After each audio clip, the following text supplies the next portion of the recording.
சதுரங்க பிரியர்கள் அனைவருக்கும் வணக்கம். ஸோ இன்றைக்கி நம்ம பார்க்க போகிற வீடியோவில் FIDE world championship game number 6 வந்து நம்ம பார்க்க போகிறோம். ஸோ ஏற்கனவே நடந்த 5 ஆட்டத்தில் டிங்லிரன் வந்து ஒரு ஆட்டம் வந்து வின் பண்ணியிருந்தார் அண்ட் குகேஷ் ஒரு ஆட்டம் வின் பண்ணியிருந்தார். மீதி ஆட்டம் எல்லாமே வந்து பார்த்திங்கன்னா சமனடைஞ்ச நிலையில்.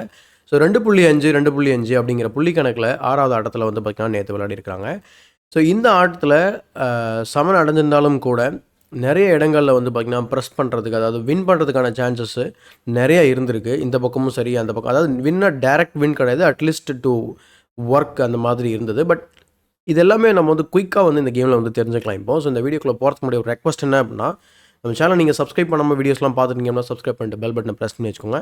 இப்போ இந்த கேமை பார்க்கலாம். அண்ட் இந்த கேமில் வந்து டிங்லிரன் வந்து ஒயிட் அப்படிங்கிறதுனால கேம் வந்து D4 ஸ்டார்ட் பண்ணுறாரு. Very interesting opening choice. என்ன அப்படின்னா London system. So London system players வந்து பார்த்திங்கன்னா பிளாக் பிளேயர்ஸை எப்படி ஹேண்டில் பண்ணுறதுன்னு தெரியல அப்படின்னா இந்த கேம் ஒரு பெஸ்ட் எக்ஸாம்பிளாக இருக்கும். அழகாக எப்படி வந்து பிளாக் வந்து லண்டன் சிஸ்டம் ஐடியாஸை வந்து நலிஃபை பண்ணுறாங்க அப்படின்னு சொல்லிட்டு. C3, பிஷப் D6, அதுக்கப்புறம் bishop B5 check, night C6, அதுக்கப்புறம் இமீடியட்டாக கேப்சர் பண்ணுறாரு. இது என்னடா அது கேப்சர் பண்ணுறாரு அப்படின்னு நம்ம பார்க்கும்போது, ஏன்னா அவரால் பிஷப் பேரை உடனே வந்து டிஸ்ட்ராய் பண்ண முடியும். Bishop into D6, queen into D6. So எக்ஸலண்ட்டான டாஸ் ஸ்கொயர் கண்ட்ரோல் இருக்குது.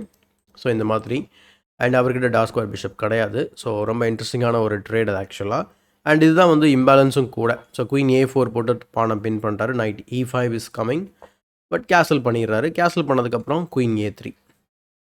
ஸோ இந்த பின்னை வந்து வச்சுட்டு அவர் வந்து பார்த்திங்கன்னா குயின் வந்து அன்டிஃபெண்டாக இருக்கிறத எக்ஸ்ப்ளாய்ட் பண்ணுறதுக்கு ட்ரை பண்ணுறாரு டிங்லிரன். ஸோ இதிலேருந்து எப்படி தப்பிக்கிறாரு அப்படின்னா night to E4. And very interesting moment already இந்த கேம். என்ன காரணம் அப்படின்னா, இங்கே டிங்லிரன் வந்து திடீர்னு பார்த்தா நைட் FD2 விளையாட போகிறாரு. ஓகேங்களா? ஸோ நைட் F2 D2 என்னது மேலே இருக்க நைட்டில் பின்னாடி கொண்டு வராரு. இது எதுக்காக இந்த மாதிரி ஒரு அண்டர் டெவலப்பிங் மூவ்னு சொல்லுவாங்க. இது ஏன் அப்படி பண்ணுறாரு அப்படின்னு சொல்லி யோசிக்கும் போது கேமில் வந்து பான் டு E5 சென்டர் வந்து கம்ப்ளீட்டாக வந்து டெஸ்ட்ராய் பண்ணக்கூடிய ஒரு ஆப்ஷன் வந்து ட்ரை பண்ணுறாரு. அண்ட் இந்த நைட் வந்து குயினுக்கு இப்போதைக்கு வந்து பார்த்திங்கன்னா பாதுகாப்பு கொடுத்துட்ருக்கு. இப்போ நம்ம அந்த கேமை கன்டினியூ பண்ணுறதுக்கு முன்னாடி ரொம்ப நேச்சுரல் மூவான ஏன் நைட்டு டெவலப் பண்ணலை அப்படின்னு சொல்லி பார்க்கும்போது ரொம்ப இன்ட்ரெஸ்டிங்காக இருக்கும் பாருங்கள். C×D4 விளையாடும்போது குயின் அட்டாக்ல இருக்குது. நைட் E4 விளையாண்டிங்கன்னு அப்படின்னு சொன்னால், ஏன்னா நைட் வந்து பார்த்திங்கன்னா குயினை டிஃபெண்ட். ஸோ ஃபஸ்ட்டு நைட்டை ரிமூவ் பண்ணோம் அப்படின்னா தென் queen into A3, B×A3, D×E4, night into D4. நாங்கள் எல்லா இடத்துலையும் சர்க்கிளாக போட்டு வச்சுருக்கீங்க அப்படின்னு சொல்லி பார்த்தோன்னா ஃபுல்லாகவே வந்து பார்த்திங்கன்னா ஹோல்ஸ் வந்து க்ரியேட் ஆகிடும். ஒரு positional damage long time problem வந்து பார்த்திங்கனாக்கா இங்கே ஒயிட்டுக்கு வந்து க்ரியேட் ஆகும். அண்ட் பிளாக் ஈஸியாகவே டார்கெட் பண்ணுவார். அது மட்டும் இல்லாமல் அவர்கிட்ட லாங் ரேஞ்ச் பீஸான பிஷப்பும் இருக்குது.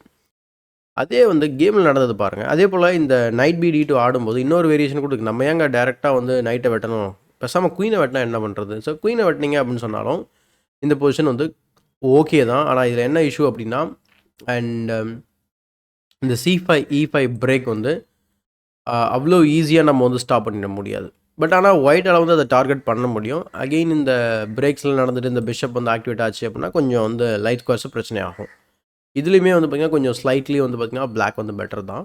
ஸோ இது எல்லாத்தையும் தெரிஞ்சுக்கிட்டு அவர் கால்குலேட் பண்ணி தான் வந்து டிங்லிரன் வந்து நைட் FD2 வந்து விளையாடுறாரு. அதுக்கப்புறம் E5.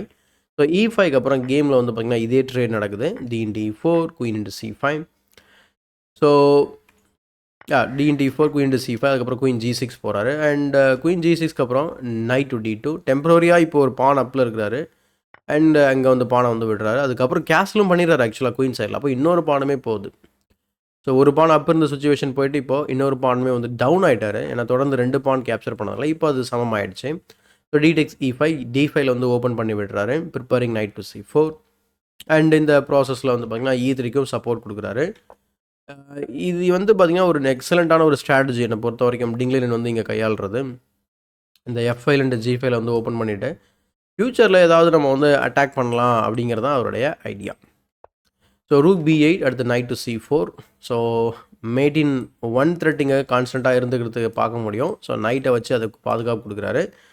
உடனே அதை கொஷின் பண்ணுறாரு. கொஷின் பண்ண உடனே அவர் என்ன பண்ணுறாரு, ரூக் டு D2 போட்டு குயின் அட்டாக் பண்ணுறாரு. குயின் வந்து பார்த்திங்கன்னா F3 போயிடுது. அதுக்கப்புறம் ரூக் E1.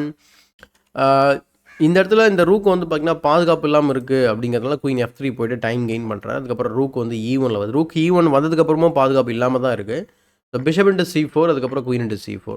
என்னங்க லாங் ரேஞ்ச் பீஸ் பெட்டர் பீஸ்ன்னு நம்ம எதிர்பார்த்தோம். திடீர்னு பார்த்தா குகேஷ் வந்து ட்ரேட் பண்ணுறாரு அப்படின்னு நம்ம பார்க்கும்போது முக்கியமான காரணம் என்ன அப்படின்னு நம்ம பார்க்கும்போது இந்த நைட் D6 வந்து அதை சேலஞ்ச் பண்ணுறதுக்கு பீஸே இருக்காது. ஓகேங்களா? அது மட்டும் இல்லாமல் D6ல் அது சும்மா இருந்தால் கூட பரவாயில்ல. முக்கியமான ஸ்கொயர்ஸ்லாம் வேறு அட்டாக் பண்ணும் அப்படிங்கிறதுனால ஒரு ஆக்டோபஸ் நைட்டாக ஆக்ட் ஆகும் அப்படிங்கிறதுனால அந்த நைட்டை உடனே வந்து பார்த்தீங்கன்னாக்கா அட்டாக் பண்ணிடுறாரு. ஸோ இதுதான் முக்கியமான காரணம். ஆர் கேப்சர் பண்ணிடுறாரு. ஸோ குயினால் வெட்டினதுக்கப்புறம் queen F5, queen into C6, into E5, queen to D5. So ஃபைனலாக வந்து பார்த்திங்கன்னா இந்த இடத்துல சில பாயிண்ட்ஸ் வீக் பாயிண்ட்ஸை ட்ரேட் பண்ணதுக்கப்புறம் குயின் ட்ரேட் பண்ணலாமா அப்படின்னு கேட்குறாரு டிங்லிரன். இல்லைங்க இப்போ தான் கேமே சூடு பிடிக்க ஆரம்பிக்குது, அதுக்குள்ளே நம்ம குயின் ட்ரேட் பண்ணணுமா அப்படின்னு சொல்லிட்டு அவர் குயினை வந்து பார்த்திங்கன்னா ரீட்ரேட் பண்ணிடுறாரு.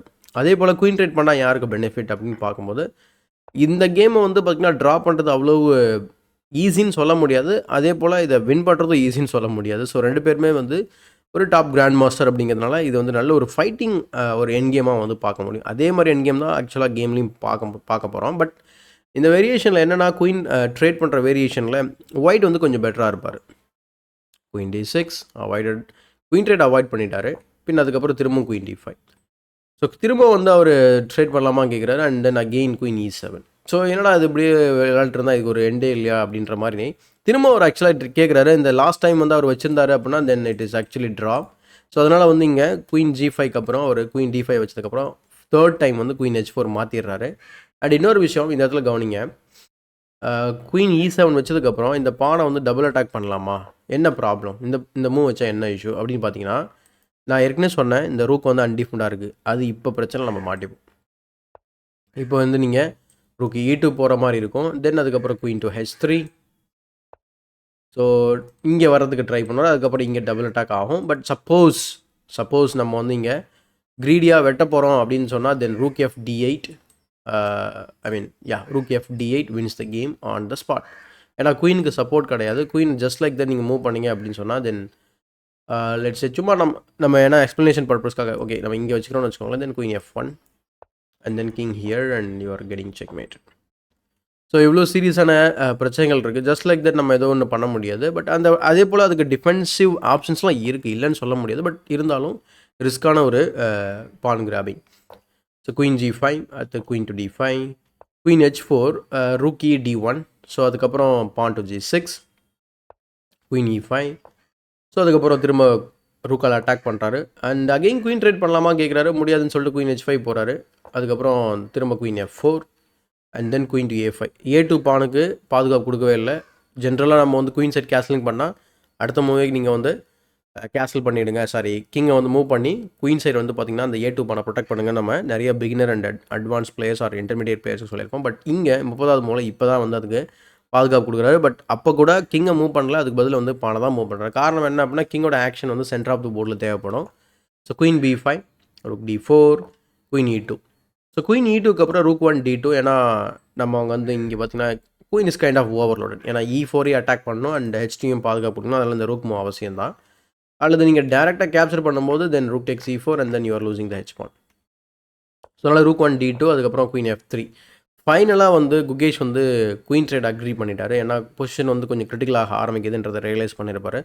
Almost through out the game, அந்த மிடில் கேம் முடிஞ்சதுக்கப்புறம் என் கேம் ஃபேஸ், இந்த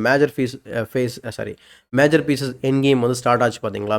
அந்த பொசிஷனில் இருந்தே வந்து பார்த்திங்கன்னா கிரிட்டிக்கல் மூமெண்ட்ஸ் அப்படின்னு சொல்லும்போது யார் பெட்டராக இருக்காங்கன்னு பொதுவாக கேட்டிங்க அப்படின்னா ஆக்சுவலாக ஒயிட் தான் வந்து பெட்டராக இருக்காங்க. அதை ஃபைனலாக ரியலைஸ் பண்ணிவிட்டு இப்போ குயினை வந்து ட்ரேட் பண்ணலாம். ஏன்னா ட்ரேட் பண்ணும்போது அவருக்கு பாஸ் பான் வந்து க்ரியேட் ஆகும் அண்ட் இமீடியட்டாக ஐ கேன் கனெக்ட் த பான் அப்படின்றது தான் அவருடைய ஆர்குமெண்ட் இங்கே.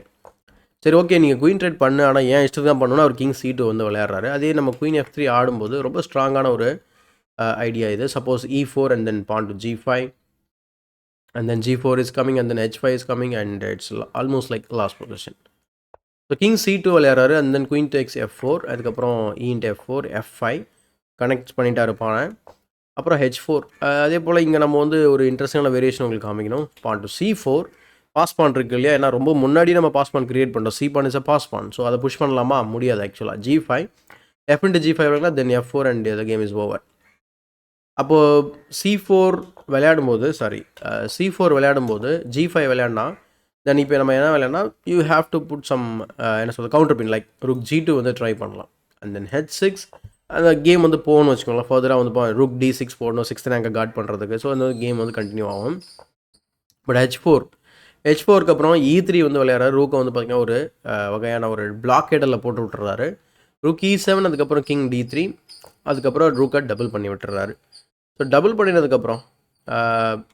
பண்ணினதுக்கப்புறம் கேமில் H5 பார்க்குறோம். அதுக்கு பதில் பான் டு C4 இப்போ விளையாடலாமா அப்படின்னா விளையாடலாம். இதுலேயும் வந்து ரொம்ப முக்கியமான ஒரு பிரச்சனை என்ன அப்படின்னா ஒயிட் பிளேயருக்கு கிங் வந்து இன்ஃபில்ட்ரேட் ஆகிட்டாங்க அப்படின்னா இந்த பான் வந்து போயிடும். அதெல்லாம் ரொம்ப ஜாக்கிரதையாக விளையாடணும். ஸோ அதை வந்து புரிய வைக்கிறதுக்கு நம்ம ஃபர்தராக வந்து இந்த வேரியேஷன் பார்த்தோம் அப்படின்னா உங்களுக்கு புரியும். ஸோ இந்த மாதிரி போகும்போது ஆக்சுவலாக king to G3 actually winning the move. So இந்த பானுக்கு ப்ரெஷர் அண்ட் இங்கே வர போகிறோம். அது மட்டும் இல்லாமல் அடுத்த H பானை ரோல் பண்ண போகிறோம். ஸோ இந்த பானை வந்து எங்கேயும் போகிறது கிடையாது. இந்த பக்கம் குயின் சைடில் நம்ம அட்வான்ஸ் பண்ணுற பான். ஸோ ரொம்ப கிரிட்டிக்கல் தான். C4 அட்வான்ஸ் பண்ணுறது ரொம்ப கிரிட்டிக்கல் ஆகிட்டே தான் இருக்குது. ஸோ G into H5 வந்து விளையாடுறாங்க. அதுக்கப்புறம் rook D5 H4 rook into F5 அதுக்கப்புறம் rook D7 check king C2. King C2 is the only move. Remember ஏன்னா நீங்கள் ரூக்கோட என்ட்ரி பாயிண்ட்டை பாதுகாக்கணும். ஸோ கிங் G7 அதுக்கப்புறம் இந்த கிங் G7க்கு அப்புறம் கிங் வந்து பார்த்திங்கன்னா இன்ஃபில்ட்ரேட் ஆகிறதுக்கு ட்ரை பண்ணுறதை உங்களால் பார்க்க முடியும். அதனால் அதை கண்டிப்பாக அவசியமாக தடுத்தே ஆகணும். அதே போல் இங்கே பிளண்டர் பண்ணிடக்கூடாது. H6 விளையாடி ஏன்னா மேட் இன் 2ல் மாட்டிப்போம். அந்த காரணத்தில் கிங்கை வந்து கார்னர் தான் போய் ஆகணும். வேறு வழியே கிடையாது. Forcing move. அப்படியே இதே போல் நான் எட்டி பார்க்குறதும் அவர் வந்து தள்ளி விடுறதும் இந்த மாதிரியே 2-3 டைம் வந்து ரிப்பீட் பண்ணி கேம் ஆஸ் யூஷுவல் வந்து பார்த்திங்கனாக்கா ட்ரா பண்ணிட்டாங்க. ஸோ 46 மூவ்ஸில் வந்து பார்த்திங்கன்னா 46th மூவில் வந்து கேமை ட்ரா பண்ணியிருக்காங்க. ரொம்ப குயிக்கான ரிவ்யூ தான். நான் நிறையா இன்டெப்த்தாக போகலை. பட் இருந்தாலும் எந்தெந்த இடத்துல வந்து பார்த்திங்கன்னா கீ மொமெண்ட்ஸ் எப்போ வந்து அவர் வந்து டிங்லிரன் வந்து புஷ் பண்ணியிருக்கலாம் அல்லது வந்து பார்த்திங்கன்னா குகேஷ்க்கு எப்போல்லாம் வாய்ப்பு இருந்தது அப்படிங்கிறத நம்ம வந்து குயிக்காக பார்த்தோம் நான் நினைக்கிறேன். அண்ட் இந்த வேர்ல்ட் சாம்பியன்ஷிப் வந்து பார்த்திங்கன்னா ரொம்ப ரொம்ப கேஷுவலாக போகிற மாதிரி எனக்கு ஒரு ஃபீல் இருக்குது ஆக்சுவலாக to be frank. And even Gukesh வந்து பார்த்திங்கனாக்கா ட்ரா டிக்ளைன் பண்ணிட்டு விளையாடுறதுக்கு ட்ரை பண்ணுறார். பட் டிங்லிரன் வந்து பார்த்திங்கன்னா ட்ராவை நோக்கியே போயிட்டுருக்கிறாரு.